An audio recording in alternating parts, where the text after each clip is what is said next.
তেলের দাম বাড়াবো না বলেও রেকর্ড পরিমাণে তেলের দাম বাড়ানো হয়েছে। আগে আমার দেশের জনগণ, আমার দেশের মেহনতি মানুষ যেই বাজার 100 টাকা দিয়ে করতো সেই বাজার এখন 150 টাকা দিয়ে করতে হচ্ছে। সুতরাং এই স্বল্প সময়ে বিএনপি কিভাবে দেশ পরিচালনা করবে, কতটুকু তারা সফল হবে, সেইটা কিন্তু আমাদের সবার দেখা হয়ে গেছে।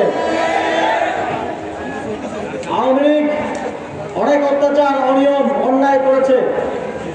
তাদের পতন শুধুমাত্র অত্যাচার, অন্যায়, অনিয়মের জন্য হয় নাই। তাদের পতন হয়েছে দুর্নীতি, দ্রব্যমূল্য বৃদ্ধি, দেশের অর্থনৈতিক খাতকে ডুবিয়ে দেওয়ার কারণে। এই সরকারকে আমরা দেখছি মাত্র 3-4 মাসে আলহামদুলিল্লাহ তারা ওই একই পথে হাঁটা শুরু করে দিয়েছে।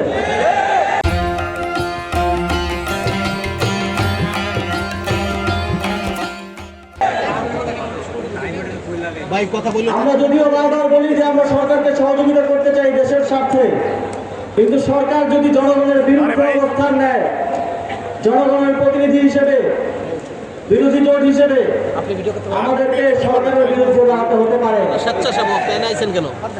আমরা আশা করব তাদের শুভবুদ্ধির উদয় হবে। তারা জুলাই সনদ গণভোটের গণনায় বাস্তবায়ন করবে। তারা দেশ পরিচালনায় জনগণমুখী হয়ে দেশ পরিচালনা করবে। যদি তারা সেটা করে এবং সেই সদিচ্ছা তারা দেখায়, তাহলে আমরা সবাই মিলে তাদেরকে সহযোগিতা করতে রাজি আছি। কিন্তু যেই পথে তারা হচ্ছে, এই পথ বাংলাদেশকে কোনো ভালো দিকে নিয়ে যাবে না।